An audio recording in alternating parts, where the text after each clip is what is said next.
Hey everyone, today we're making tomato sauce, a staple of my kitchen, and it's good for soup, it's good for pasta sauce, and it's good for pizza. It's an all-in-one, it's sodium free or low sodium, and it's fresh and delicious. Cheers. Pay attention.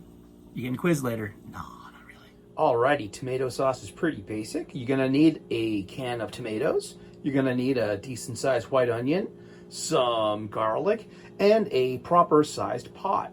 I have not bought jarred tomato sauce or spaghetti sauce in over a decade, maybe 15 years.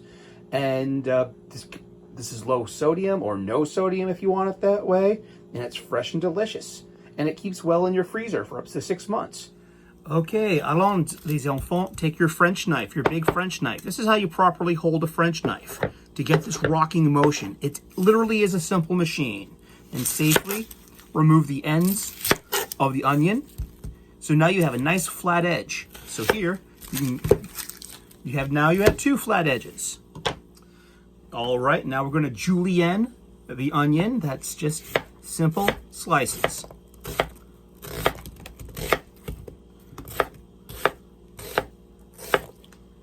There we go. That's that. We're going to do something called sweating the onions. It's not sautéing, and this is a real kind of foundation skill to have in your kitchen. Next, we'll mince up some garlic. Just take the flat of your knife, crush your garlic clove, run your knife through it. That's minced garlic. Just mind your fingers. And that's that. We're going to add this to our onions.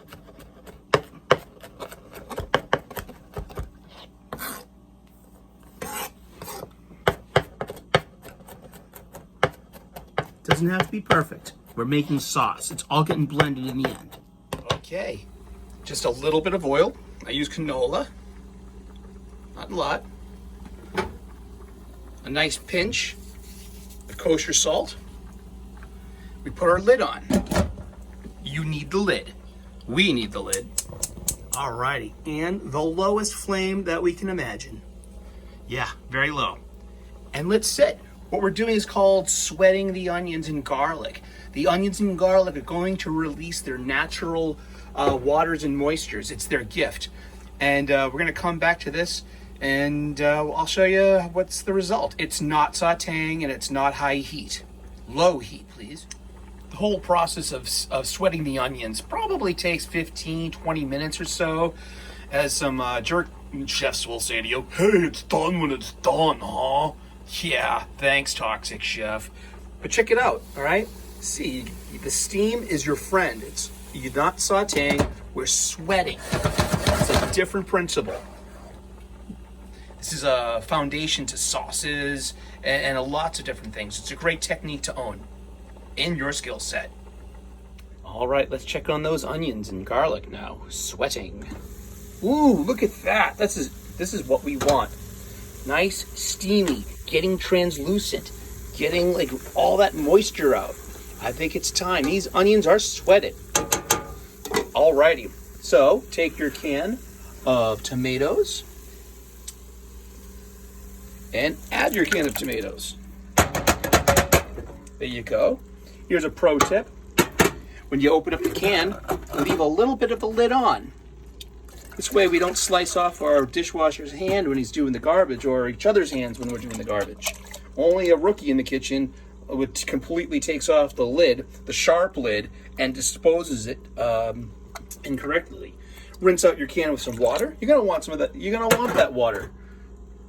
The water's gonna, turn to steam and cook off.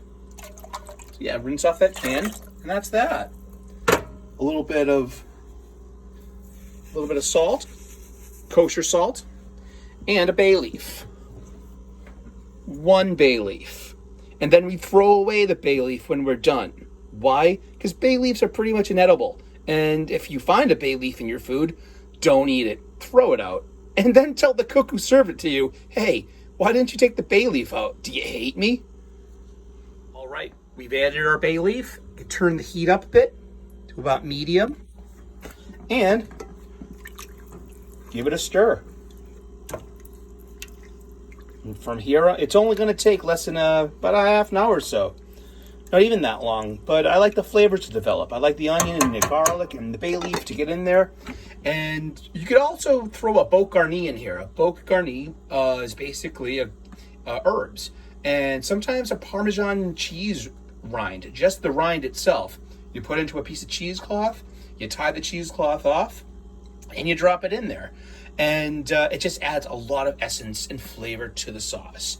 And basically, we're just gonna wait, get this up to temperature, let it cook, and then blend this. It's like I said, it's really simple.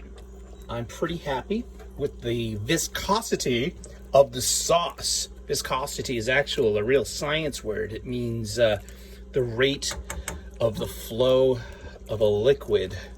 And I put enough water in here that it's boiled off, and I'm very happy with this. So now I'm gonna look for that bay leaf and throw it out. There it is. Nope, there it ain't. I'll be back. But now we're gonna take our stick blender to this.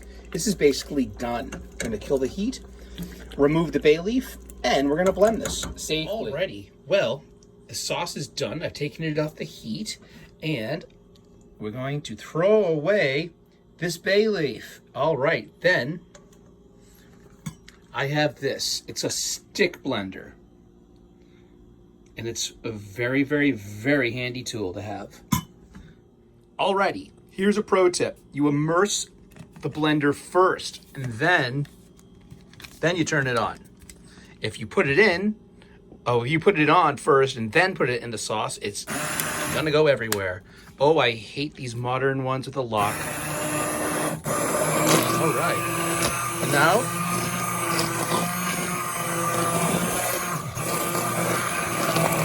that's it. Just blend our sauce, and we can tip it to the side so we make sure it's all homogeneous, all one state, and then we let it cool. Alrighty. And that's that. It's all nice and blended, no chunks of onions, and we're gonna let it cool. Uh-oh, one thing I almost forgot. Roasted garlic cloves. Yep, they're all going in there. And guess what?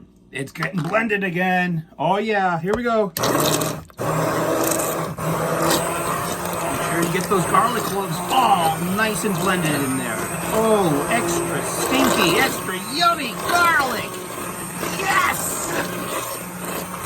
Just blend it into one homogeneous puree, and then we'll let it cool. Another pro tip I'm gonna suggest that I use, this is a silicone ice cube tray. Not for ice cubes, but for sauces and stocks. These are approximately 3 ounce. Oh, this will get you 3 ounce cubes. I will freeze my sauce into cubes and put them into a big Ziploc baggie. They'll stay for about 6 months in the freezer. Doesn't last that long, but maybe because I use it. I make pizza, I make sauce, I make soup, and this is the foundation of all 3 of those. And yeah, so this is something I picked up on the internet. And it's really, really, really helpful. And that's how you make sauce at home, tomato sauce. It's vegan, it's gluten-free, it's low sodium, it can be no sodium, and it's fresh and delicious. And it's part of my pantry. Hopefully it's part of yours now too. It's good on pizza, it's good on pasta, and it's a good base for a tomato soup. Just add some stock, veggie stock or chicken, a hint of heavy cream, and voila, it's better than Campbell's. And look at the side of a Campbell's can sometime. See how much sodium is in any of your soups. And then do the math and think of your heart. Alrighty, thank you so much.